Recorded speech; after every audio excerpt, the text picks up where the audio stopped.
नमस्कार। कभी सोचा है कि कुछ दर्द, कुछ तकलीफें बार बार हमारी जिंदगी में लौटकर क्यों आती हैं? जैसे कोई एक ही गाना जो लूप पर बजता चला जा रहा हो। आज हम इसी चक्र को तोड़ने वाले कोड को समझने वाले हैं। तो चलिए सीधे मुद्दे पर आते हैं। यही तो वो सवाल है जो हम सब कभी ना कभी खुद से पूछते हैं। एक रिश्ता खत्म होता है, दर्द होता है, नई नौकरी में दिक्कत आती है और वही बेचैनी महसूस होने लगती है। ऐसा क्यों है कि चेहरे बदल जाते हैं, हालात बदल जाते हैं, पर अंदर की जो तकलीफ है वो जैस की तस रहती है। हम सब अक्सर एक बहुत ही आसान कहानी पर यकीन कर लेते हैं। हम ये मानकर चलते हैं कि हमारे दुख की वजह कोई बाहरी इंसान है या कोई एक खास घटना। ये एक आम सोच है। लेकिन क्या हो अगर ये कहानी ही गलत हो? क्या हो अगर असली वजह कहीं और बहुत गहरी छिपी हो? देखिए, हम सब ऐसा ही तो सोचते हैं, है ना? हम दर्द के लिए किसी एक घटना को, किसी एक इंसान को दोषी ठहरा देते हैं। हमें लगता है कि अगर बस वो एक चीज नहीं हुई होती तो हम खुश रहते। जैसे ही वो हालात पीछे छूटते हैं, हम मान लेते हैं कि दुख भी चला गया। पर क्या सच में ऐसा होता है? तो अब आते हैं असली सवाल पर। क्या हमारा दुख वाकई उन बाहरी परिस्थितियों से पैदा होता है या फिर वो हमारे अंदर बैठे किसी पुराने प्रोग्राम का नतीजा है? चलिए इस नजरिए को थोड़ा बदल कर देखते हैं। ये एक लाइन इस पूरी बात का सार है। बाहर की घटनाएं दर्द पैदा नहीं करती, वो तो बस उस दर्द को चालू कर देती हैं जो पहले से हमारे अंदर मौजूद है। सोचिए, किसी का एक कठोर शब्द सिर्फ एक बटन दबाता है, लेकिन अपमान महसूस करने वाली जो फैक्ट्री है वो तो हमारे भीतर ही लगी है। इस स्लाइड को देखिए, ये इसे बहुत अच्छे से समझाती है। बाहरी घटना, मान लीजिए किसी ने नजरअंदाज कर दिया, वो सिर्फ एक बटन है। असली दर्द यानी जो आउटपुट है वो अंदरूनी मशीन से आता है। वो मशीन जो असुरक्षा, अहंकार या डर जैसे कोड्स से चलती है।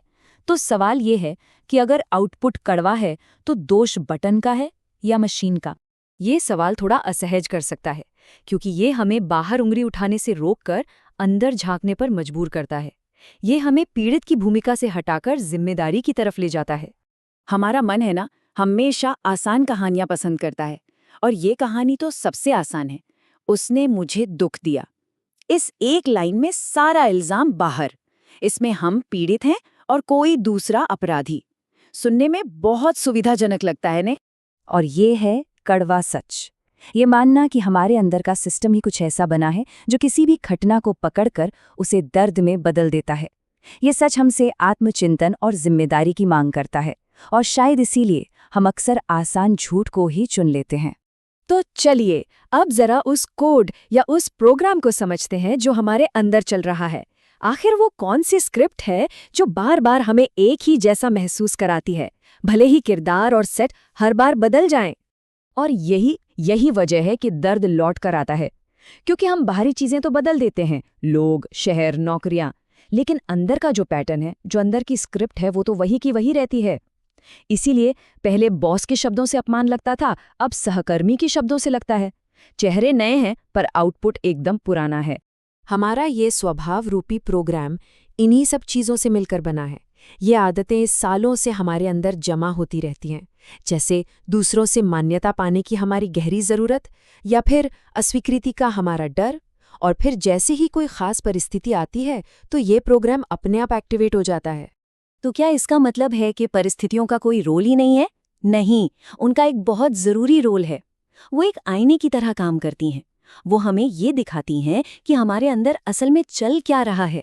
तो अगली बार जब दर्द हो तो उसे सिर्फ एक चोट मत समझिए, उसे एक डायग्नोसिस भी समझिए। ठीक है, तो हमने समस्या की जड़ को समझ लिया। अब सवाल ये उठता है कि इस अंदरूनी कोड को बदला कैसे जाए? अच्छी खबर ये है कि इसे रीप्रोग्राम किया जा सकता है। चलिए देखते हैं कैसे। ये 5 कदम हैं जो इस बदलाव की नींव रखते हैं।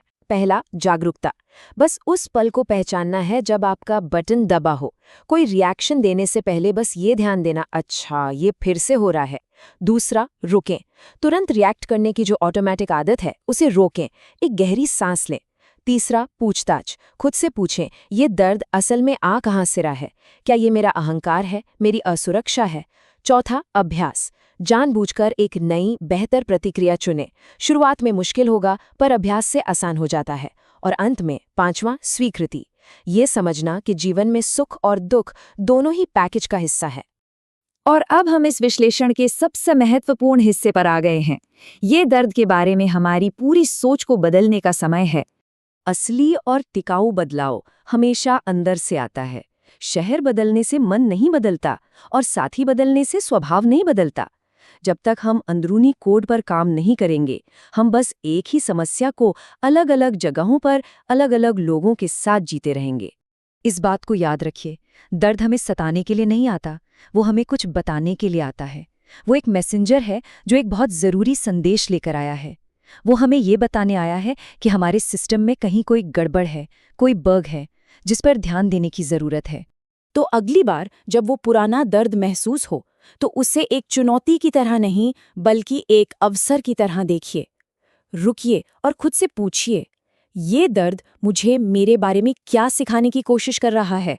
मेरा सिस्टम मुझे कौन सा बग दिखा रहा है?